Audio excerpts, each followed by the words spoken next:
Hello again. I'm Jay Haley from Palmore Institute, and this video is for our Art and Society class, Unit number 1, Week number 2. In this video, I want to take a look at some of the vocabulary that you'll see on page 10 of your book. You'll notice on that page, if you have the book, there's a lot of vocabulary. It's all vocabulary about description. Let's look at the words, and I'd like to highlight a few of the more difficult words to help you understand. So let's see what we got. They start out with words which are describing the size of an object.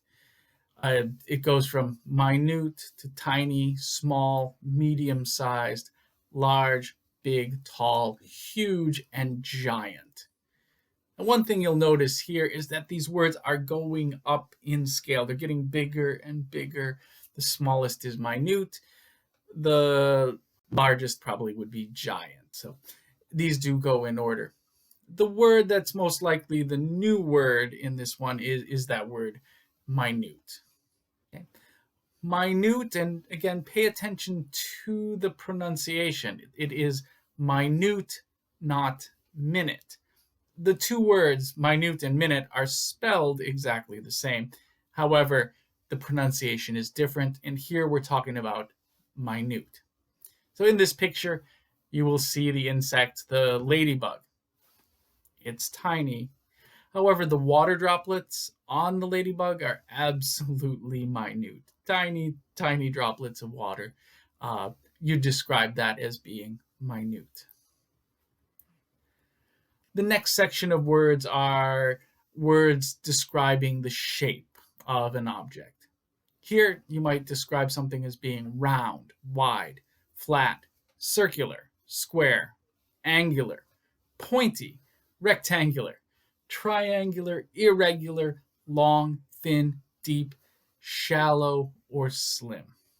Again, let's look at a couple of the more difficult words on this list. The first one I want to talk about is angular. Oh, we can describe something as angular very often if it has a lot of angles. The noun is angle. The adjective is angular. There's not a lot of rounded edges. Everything comes to some kind of angle or edge or point. The face in the sculpture you see here is very angular.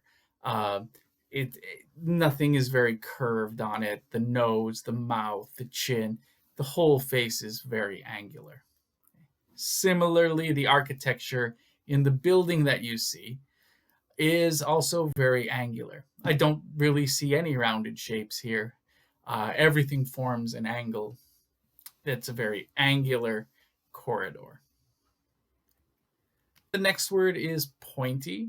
Now again, the noun is point, but the adjective is pointy. Here, this very colorful shape is very pointy, especially the golden, orangey, yellow areas on the shape. It seems to be, they're very pointy. You could describe that whole thing as being pointy. And of course, cactus. The most famous points about cactuses are their pointiness. The needles here, very pointy. Watch out. One more word from that list I'd like to talk about is rectangular. You will, I'm sure, know the word square. Square technically is a four-sided object with 90-degree angles, and all the sides are the same length. Now, if two of the sides are longer and two of the sides are shorter, you're going to describe that as rectangular. Now, on the right side, these bricks are very rectangular, very regular rectangles. But the stone wall, too, on the left, these shapes you would describe almost all of these stones as being rectangular, not square. Perhaps a couple are very close to square, but most of them are rectangular in shape, or roughly rectangular at least. The last word from this list I want to highlight is irregular shaped. Again, two images here to help you understand. Let's talk about the larger one first, the rock. This rock is quite irregular in shape. You can see it's, there's somewhat square edges and rectangular edges, but not exactly squares. They're not exactly rectangles. Other places on the rock is very oddly shaped with different angles and lines. That's irregular shaped. And the image to the right, again, these images, while they're kind of close to squares or diamonds, they're not exactly squares or diamonds. They're irregular. They just don't fit any of the regular categories like square or triangle, rectangle, pentagon. These are irregular. Okay. The next list I'd like to look at are words describing color. Here we go. Dark, light, gray, British spelling of gray, black, white, red, brown, aqua, pink, and finally multicolored. I've only highlighted one word from the list. I think most of that list is pretty self-explanatory, but aqua. Aqua, well, it's this color you see on the slide. It's the color of water, essentially. You might already know this word. These two pictures are really good representations of what aqua looks like. There are many other names for colors. Colors have a huge variety, and if you're trying to search for exactly the right color, if it's not exactly yellow, it's not exactly orange, check in a dictionary and look for more specific names. There's really a lot of crazy names for colors far beyond what I know. But describing the color quite precisely. Is it orange or is it vermilion or is it green or chartreuse?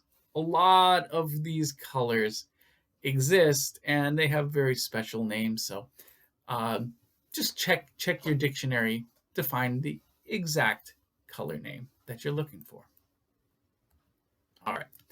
The last of these groups of vocabulary are related to surface. And surface, we have the words patterned, shiny, sparkly, dull, rough, spiky, fluffy, wet, slick, cracked, dry, and plain. Let's examine a few of these words. The first one in the list I'd like to look at is shiny. First, the motorcycle. A motorcycle with a lot of chrome and it's highly polished. This is shiny. The light really reflects off it. That's the shiniest motorcycle I've ever seen. Similarly, the nuts, they look like chestnuts here. The skin, the brown skin is incredibly shiny. I never realized how shiny they could be. Light is reflecting off them. They have a luster, a shine, and shiny is the way to describe it. Sparkly is next. These two pictures give you a great idea of sparkly. On the right side, this type of basic firework is called a sparkler in English. It is very sparkly. Likewise, these metallic heart decorations, again, are very shiny. They give off a lot of reflection of light. You could describe them as being sparkly. Spiky. You're probably familiar with the noun. The noun is spike, S-P-I-K-E. Spiky is the adjective. Well, these are a couple living things that are somewhat spiky. The animal on the left, perhaps an echidna, it's got very sharp, pointy fur. Be careful, don't touch it, it's spiky. Likewise, the cactus on the right side.